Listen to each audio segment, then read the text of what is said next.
नमस्कार, मैं दर्शन शर्मा आप सभी का हार्दिक स्वागत करती हूँ।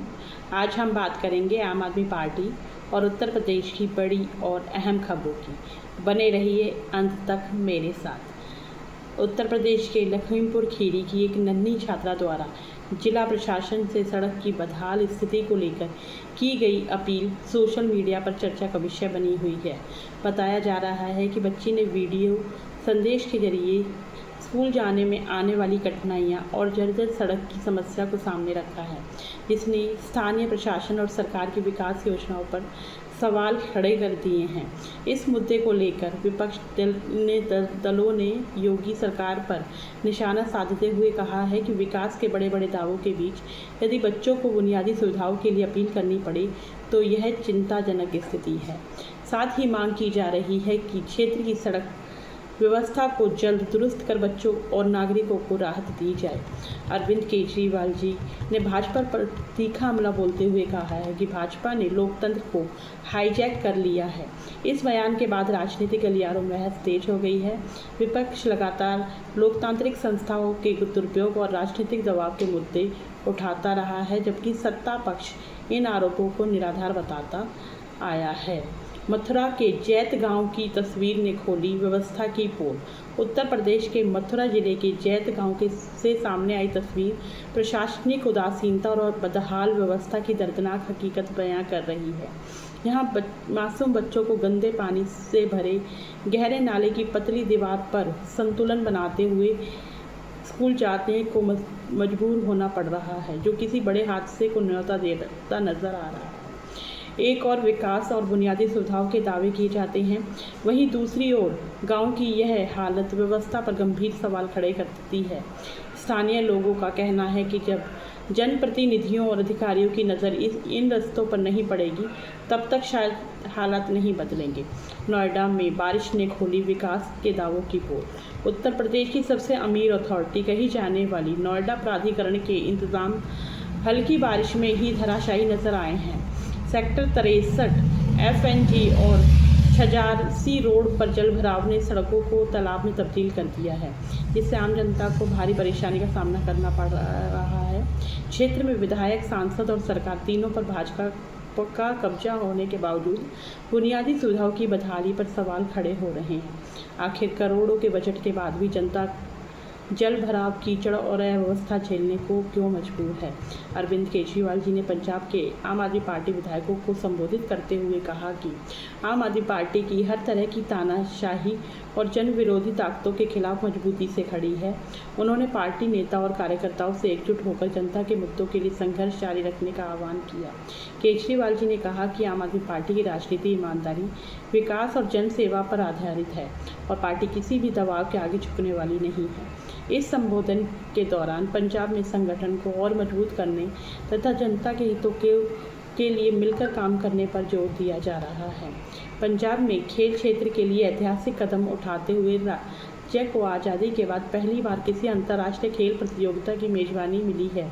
इस अवसर पर मुख्यमंत्री भगवंत मान जी ने SAS नगर के गांव कालेवाल में से 250 आधुनिक खेल मैदानों का लोकार्पण स्वस्थ शरीर स्वस्थ मन के सिद्धांतों को आगे बढ़ाते हुए पंजाब सरकार ने युवाओं के लिए बड़ी पहल की है। पंजाब सरकार ने राज्य में खेल ढांचे को मजबूत करने के लिए बड़े पैमाने पर योजनाएं लागू की हैं। मुख्यमंत्री भगवंत मान जी के नेतृत्व में कुल 3100 आधुनिक खेल मैदानों का निर्माण किया जा रहा है। इस परियोजना पर लगभग 1250 करोड़ रुपए खर्च किए जा रहे हैं। इसी क्रम में आज 250 खेल मैदानों का लोकार्पण किया गया, जबकि बाकी मैदान विभिन्न चरणों में निर्माणाधीन हैं। सरकार का लक्ष्य है कि यह पूरा प्रोजेक्ट जुलाई 2026 तक पूरा कर लिया जाएगा, ताकि राज्य के युवाओं को बेहतर खेल सुविधाएं मिल सकें। सरकारी जानकारी के अनुसार राज्य के इतिहास में पहली बार खेलों के लिए 1790 करोड़ रुपए का बजट निर्धारित किया गया है। इस बजट का उद्देश्य खेल सुविधाओं को आधुनिक बनाना और ग्रामीण स्तर तक खेल संसाधन पहुंचाना है। इस अवसर पर मुख्यमंत्री जी ने युवाओं को खेल किटों का वितरण भी किया और बच्चों के साथ वॉलीबॉल खेलकर उनका उत्साह बढ़ाया है। मुख्यमंत्री जी ने कहा है कि सरकार का ध्यान पारंपरिक और ग्रामीण खेलों को पुनर्जीवित करने पर भी है, ताकि युवा अपनी जड़ों से जुड़े रहें और खेलों में आगे बढ़ें। सरकार का लक्ष्य है कि पंजाब के हर पिंड से खेल का मैदान हो, ताकि गांव-गांव से खेल प्रतिभाएं उभरें और हर गांव से एक चैंपियन निकल सके। कार्यक्रम के दौरान स्थानीय लोगों ने भी मुख्यमंत्री जी का स्वागत किया और सरकार की इस पहल की सराहना की। बिहार में जनता ने चेताया, लेकिन भाजपा का भ्रष्ट तंत्र नहीं जागा और फिर गूंज उठा बदलाव का बिगुल। जनता की आवाज़ को नज़रअंदाज करना किसी भी सरकार के लिए भारी पड़ सकता है। बिहार में लगातार उठते सवाल, बढ़ती समस्याएं और व्यवस्था से नाराज़गी अब खुलकर सामने आने लगी है। लोगों का कहना है कि चेतावनी समय रहते दी गई है, लेकिन सत्ता के गलियारों में बैठे लोगों ने उसे गंभीरता से नहीं लिया। अब जनता जवाब मांग रही है, विकास पर, व्यवस्था पर और उन वादों पर जो किए गए थे लेकिन पूरे नहीं किए गए। बिहार की राजनीति में संदेश साफ है कि जनता सब देख रही है और समय आने पर अपना फैसला सुनाना भी जानती है। महिला पत्रकार से कथित अभद्र व्यवहार पर सवाल उठा, विपक्ष ने साधा निशाना। हरियाणा के हालात को लेकर एक महिला पत्रकार द्वारा सवाल पूछे जाने के दौरान मुख्यमंत्री नायब सिंह सैनी के कथित व्यवहार पर राजनीतिक विवाद खड़ा हो गया है। विपक्षी दलों ने इस घटना को महिला सम्मान के खिलाफ बताते हुए कड़ी आलोचना की है। इस मामले को लेकर सवाल उठाए जा रहे हैं कि क्या सार्वजनिक जीवन में महिलाओं के प्रति सम्मानजनक व्यवहार केवल भाषणों तक सीमित रह गया है। घटना को लेकर राजनीतिक बयानबाजी तेज हो गई है और विपक्ष ने इसे शर्मनाक बताते हुए जवाबदेही की मांग की है। संजय सिंह जी ने केंद्र सरकार और भाजपा पर निशाना साधते हुए आरोप लगाया है कि सत्ता का दुरुपयोग कर लोकतांत्रिक संस्थाओं की निष्पक्षता पर सवाल खड़े किए जा रहे हैं। उन्होंने कहा कि चुनावी प्रक्रिया में केंद्रीय एजेंसियां और संस्थाओं के कथित इस्तेमाल को लेकर देश भर में गंभीर चिंताएं सामने आ रही हैं। संजय सिंह जी ने कहा कि पंजाब की जनता अपने अधिकारों के प्रति जागरूक है और लोकतांत्रिक मूल्यों की रक्षा करना अच्छी तरह से जानती है। उन्होंने आरोप लगाया कि केंद्र सरकार ने लंबे समय तक पंजाब की अपेक्षाएं और ज़रूरतों को अनदेखी की है। साथ ही उन्होंने विश्वास जताया कि पंजाब के लोग अपने हक के लिए मजबूती से आवाज़ उठाएंगे और लोकतांत्रिक तरीके से हर चुनौती का जवाब भी देंगे। संजय सिंह जी ने उत्तर प्रदेश में स्मार्ट मीटर के मुद्दे पर जनता के संघर्ष और आम आदमी पार्टी के आंदोलन को बड़ी जीत बताया। उन्होंने कहा कि जनता के दबाव के आगे सरकार को झुकना पड़ा, लेकिन यह केवल आंशिक सफलता है, अभी लड़ाई बाकी है। संजय सिंह जी ने आरोप लगाया कि स्मार्ट मीटर के जरिए आम जनता पर अतिरिक्त आर्थिक बोझ डालने की कोशिश की जा रही थी, जिसका आम आदमी पार्टी ने लगातार विरोध किया। उन्होंने स्पष्ट किया कि केवल प्रीपेड से पोस्टपेड व्यवस्था में बदलाव स्थायी समाधान नहीं है, बल्कि तब तक संघर्ष जारी रहेगा जब तक स्मार्ट मीटर के नाम पर जनता पर कथित बोझ डालने की प्रक्रिया पूरी तरह से बंद नहीं हो जाती। उन्होंने कहा, जनता के हक की लड़ाई जारी रहेगी, लड़ेंगे, जीतेंगे। कानपुर में सामने आई एक दुखद घटना के बाद प्रदेश की कानून व्यवस्था को लेकर सवाल तेज हो गए हैं। आरोप है कि एक व्यक्ति ने सार्वजनिक रूप से कथित मारपीट और अपमानजनक घटना के बाद आत्मघाती कदम उठाया, जिससे इलाके में आक्रोश का माहौल है। इस घटना को लेकर विपक्ष ने योगी सरकार पर निशाना साधते हुए कहा कि प्रदेश में अपराधियों के हौसले बुलंद हैं, जबकि आम नागरिक खुद को असुरक्षित महसूस कर रहा है। विपक्ष ने मामले की निष्पक्ष जांच और दोषियों के खिलाफ कड़ी कार्यवाही की मांग करते हुए इसे कानून व्यवस्था की गंभीर विफलता बताया है। सिद्धार्थनगर से बरेली तक सिद्धार्थनगर में निर्माणाधीन पानी की टंकी को लेकर विवाद खड़ा हो गया है। आरोप है कि लाखों रुपए की लागत से बन रही यह टंकी तेज आंधी के बाद क्षतिग्रस्त हो गई, जिसके बाद निर्माण कार्य की गुणवत्ता और निगरानी व्यवस्था पर गंभीर सवाल उठने लगे हैं। विपक्षी दलों ने इस मामले को जल जीवन मिशन के तहत कथित अनियमितताओं से जोड़ते हुए सरकार पर भ्रष्टाचार और लापरवाही के आरोप लगाए हैं। साथ ही मांग की जा रही है कि पूरे मामले की निष्पक्ष जांच हो, जिम्मेदारी अधिकारियों और ठेकेदारों पर कड़ी कार्रवाई हो, ताकि जनता के धन और सुरक्षा के साथ किसी प्रकार का खिलवाड़ ना हो सके। बरेली में भी जल जीवन मिशन के तहत निर्मित पानी की टंकी गिरने की घटना के बाद निर्माण कार्यों की गुणवत्ता और निगरानी की व्यवस्था पर गंभीर सवाल खड़े हो रहे हैं। हादसे में कई लोगों के घायल होने की खबर के बाद स्थानीय स्तर पर चिंता और नाराजगी का माहौल है। विपक्ष ने इस घटना को लेकर सरकार पर तीखा हमला बोलते हुए योजनाओं में कथित भ्रष्टाचार, लापरवाही और जनता के धन के दुरुपयोग के आरोप लगाए हैं। साथ ही मांग की जा रही है कि मामले की उच्च स्तरीय जांच हो, दोषियों पर सख्त कार्रवाई की जाए ताकि सार्वजनिक परियोजनाओं में पारदर्शिता और जवाबदेही सुनिश्चित हो सके। इटावा में नेशनल हाईवे पर तिलक समारोह से लौट रही महिलाओं के साथ कथित लूटपाट की घटना ने प्रदेश की कानून व्यवस्था पर गंभीर सवाल खड़े कर दिए हैं। घटना के बाद इलाके में भय और नाराजगी का माहौल है। वहीं आम लोगों को सुरक्षा को लेकर चिंता बढ़ गई है। विपक्षी दलों ने योगी सरकार की कानून व्यवस्था पर निशाना साधते हुए कहा है कि यदि हाईवे पर भी लोग खुद को सुरक्षित महसूस नहीं कर पा रहे हैं तो यह सुरक्षा व्यवस्था के लिए बड़ा प्रश्न है। मामले में दोषियों को जल्द गिरफ्तारी और महिला की सुरक्षा के लिए ठोस कदम उठाने की मांग तेज हो गई है। सांसद संजय सिंह जी ने उत्तर प्रदेश में जल जीवन मिशन के तहत हो रहे निर्माणाधीन कार्यों की गुणवत्ता पर गंभीर सवाल उठाए हैं। उन्होंने कहा है कि बरेली से सिद्धार्थनगर तक पानी की टंकियों से जुड़ी घटनाओं ने योजनाओं की जमीनी हकीकत को उजागर कर दिया है। जहां करोड़ों रुपए की लागत से बने ढांचे कम समय में ही क्षतिग्रस्त होने के आरोप के घेरे में हैं। संजय सिंह जी ने कहा कि इन घटनाओं से निर्माण कार्यों में कथित भ्रष्टाचार और लापरवाही की आशंका गहराती है। उन्होंने सवाल उठाया कि जनता का पैसा आखिर कहां खर्च हुआ और हादसों में घायल हुए लोगों की जिम्मेदारी कौन लेगा। साथ ही उन्होंने मांग की कि पूरे मामले की निष्पक्ष जांच कर दोषियों के खिलाफ सख्त कार्रवाई की जाए ताकि जनहित की योजनाएं केवल कागजों और प्रचार तक सीमित ना रह सके। अरविंद केजरीवाल जी ने कहा कि 2014 में जब देश भर में भाजपा के पक्ष में मजबूत माहौल था, उस दौर में भी आम आदमी पार्टी ने लोकतांत्रिक राजनीति के मैदान में मजबूती से मुकाबला किया था और अपनी अलग पहचान स्थापित की थी।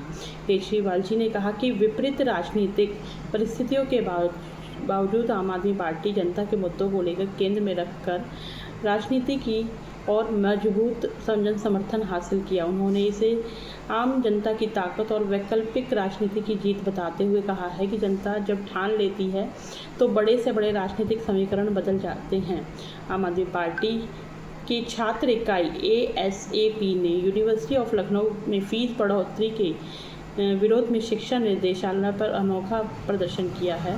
प्रदेश महासचिव अनीत रावत के नेतृत्व में कार्यकर्ताओं ने प्रतीकात्मक भिक्षाटन कार्यक्रम आयोजित कर विश्वविद्यालय प्रशासन तक अपना विरोध दर्ज कराने की कोशिश की है। प्रदर्शन के दौरान पुलिस द्वारा कई कार्यकर्ताओं को हिरासत में लिए जाने की खबर के बाद मामला और गर्मा गया है। छात्र नेताओं ने चेतावनी दी है कि यदि फीस बढ़ोतरी वापस नहीं ली गई और छात्रों को राहत नहीं मिली तो आंदोलन को प्रदेशव्यापी स्तर पर और तेज किया जाएगा। इस प्रदर्शन में संगठन के कई पदाधिकारी और कार्यकर्ता मौजूद रहे। विवेक कुमार जैन जी ने कहा है कि आम आदमी पार्टी के जन आंदोलन और लगातार संघर्ष के चलते उत्तर प्रदेश की जनता की आवाज़ बुलंद हुई है। उन्होंने दावा किया है कि प्रीपेड मीटर के मुद्दे पर सरकार को अपना रुख बदलने के लिए मजबूर होना पड़ा, जिससे जनता और आंदोलन से जुड़े कार्यकर्ताओं की बड़ी जीत के रूप में देखा जा रहा है। विवेक कुमार जैन जी ने कहा है कि यह केवल एक मुद्दे की जीत नहीं है बल्कि जनता की एकजुटता और लोकतांत्रिक संघर्ष की ताकत का उदाहरण है। उन्होंने स्पष्ट किया कि आम आदमी पार्टी जनहित के मुद्दों पर आगे भी मजबूती से आवाज़ उठाती रहेगी और जनता के अधिकारों के लिए संघर्ष जारी रहेगा। संजय सिंह जी ने उत्तर प्रदेश में स्मार्ट मीटर के मुद्दे पर जनता और आम आदमी पार्टी के संघर्ष को सलाम करते हुए कहा कि जन दबाव के आगे सरकार को झुकना पड़ता है और सरकार की नीतियों को पुनर्विचार करने के लिए मजबूर किया गया। संजय सिंह जी ने कहा कि केवल प्रीपेड से पोस्टपेड व्यवस्थाओं में बदलाव को स्थायी समाधान नहीं माना जा सकता। उन्होंने स्पष्ट किया कि जब तक स्मार्ट मीटर के नाम पर पड़ने वाले कथित आर्थिक बोझ को पूरी तरह से समाप्त नहीं किया जाएगा, तब तक आम आदमी पार्टी का संघर्ष जारी रहेगा। KGMU में एक मरीज की मौत के बाद स्वास्थ्य व्यवस्थाओं को लेकर गंभीर सवाल खड़े हो गए हैं। आरोप है कि अस्पताल में आवश्यक चिकित्सा उपकरण, विशेष सेक्शन मशीन के खराब होने या उपलब्ध न होने के कारण समय पर इलाज प्रभावित हुआ, जिससे यह दुखद घटना सामने आई है। इस मामले को लेकर विपक्षी दलों ने सरकार की स्वास्थ्य नीतियों और व्यवस्थाओं पर सवाल उठाते हुए कहा है कि एक और स्वास्थ्य सेवाओं के बड़े बड़े दावे किए जाते हैं, वहीं दूसरी ओर अस्पतालों में बुनियादी सुविधाओं की कमी से मरीजों के लिए घातक साबित हो रही है। आम आदमी पार्टी के प्रदेश के यूथ विंग के प्रदेश अध्यक्ष पंकज अवाना जी ने कहा है कि आम आदमी पार्टी के जन आंदोलन और लगातार संघर्ष के चलते उत्तर प्रदेश की जनता की आवाज़ बुलंद हुई है। उन्होंने दावा किया है कि स्मार्ट प्रीपेड मीटर के मुद्दे पर सरकार को अपना रुख बदलने के लिए मजबूर होना पड़ा, जिसे उन्होंने प्रदेश की जनता और आम आदमी पार्टी कार्यकर्ताओं की बड़ी जीत बताया है। पंकज अवाना जी ने कहा कि संजय सिंह जी के आह्वान पर पूरे प्रदेश में कार्यकर्ताओं ने सड़कों पर उतरकर विरोध प्रदर्शन किया और जनता के मुद्दे को मजबूती से उठाया। उन्होंने आरोप लगाया कि स्मार्ट प्रीपेड मीटर आम लोगों पर अतिरिक्त आर्थिक बोझ डाल रहे हैं। साथ ही उन्होंने स्पष्ट किया कि जनहित के मुद्दों पर पार्टी का संघर्ष इसी तरह आगे भी जारी रहेगा। आम आदमी पार्टी ने दावा किया है कि उत्तर प्रदेश में स्मार्ट मीटर के मुद्दे पर लगातार संघर्ष जारी रहेगा और सरकार को अपना रुख बदलना पड़ा। पार्टी ने स्पष्ट कर दिया कि जनहित से जुड़े मुद्दों पर उनका संघर्ष आगे भी जारी रहेगा और जनता के अधिकारों के लिए मजबूती से आवाज़ उठाई जाती रहेगी। इंकलाब जिंदाबाद। गंगा एक्सप्रेस वे को लेकर निर्माण गुणवत्ता और रखरखाव पर सवाल उठने लगे हैं। हाल ही में उद्घाटन के बाद सड़क के दरारें और अन्य निर्माण संबंधी खामियों के आरोप ने राजनीति माहौल को गरमा दिया है। विपक्षी दलों का कहना है कि यदि सार्वजनिक परियोजनाओं में शुरुआती दौर में ऐसी शिकायतें सामने आती हैं तो यह निर्माण कार्यों की गुणवत्ता और निगरानी व्यवस्था पर गंभीर प्रश्न खड़े करता है। वंशराज दुबे जी ने कहा है कि आम आदमी पार्टी के लगातार संघर्ष और जन आंदोलन के दबाव में सरकार को झुकना पड़ा। वंशराज दुबे जी ने यह भी कहा कि आम आदमी पार्टी के जन आंदोलन और लगातार संघर्ष के चलते उत्तर प्रदेश की जनता की आवाज़ को मजबूती मिली है। उन्होंने दावा किया कि प्रीपेड मीटर के मुद्दे पर सरकार को अपना रुख बदलने के लिए मजबूर होना पड़ा। आम आदमी पार्टी ने दावा किया है कि उत्तर प्रदेश में स्मार्ट मीटर के मुद्दे पर पार्टी के आंदोलन और जनता के व्यापक विरोध के चलते सरकार को अपने फैसले पर पुनर्विचार करना पड़ा। दिनेश सिंह पटेल जी ने भी कहा कि स्मार्ट मीटर के मुद्दे पर लखनऊ समेत पूरे प्रदेश में आम आदमी पार्टी कार्यकर्ताओं ने जोरदार विरोध प्रदर्शन किया। उन्होंने कहा कि आंदोलन ने सरकार को अपने फैसले पर पुनर्विचार करने के लिए मजबूर कर दिया। संजय सिंह जी ने पश्चिम बंगाल में हालिया घटनाओं को लेकर भाजपा पर निशाना साधते हुए कहा है कि सत्ता में आते ही विकास नहीं बल्कि अशांति और तोड़फोड़ की घटनाएं चर्चा में आ रही हैं। उन्होंने आरोप लगाया कि सामाजिक और धार्मिक संस्थानों को निशाना बनाए जाने की खबरें बेहद चिंताजनक हैं। संजय सिंह जी ने कहा कि यदि राजनीतिक माहौल में हिंसा, डर और अराजकता को बढ़ावा मिलता है तो इसका सीधा असर राज्य के भविष्य और सामाजिक सौहार्द पर पड़ता है। उन्होंने जनता से अपील की कि प्रदेश के भविष्य को ध्यान में रखते हुए शांति, लोकतांत्रिक मूल्य और सामाजिक एकता को मजबूत करने की दिशा में सोचने की ज़रूरत है। वंशराज दुबे जी ने कहा कि आम आदमी पार्टी के कड़े संघर्ष और जन आंदोलन से सरकार को झुकना पड़ा। मैं दर्शन शर्मा आज की बड़ी और अहम खबरों के साथ आपसे विदा लेती हूँ। जुड़े रहने के लिए आप सभी का बहुत बहुत धन्यवाद।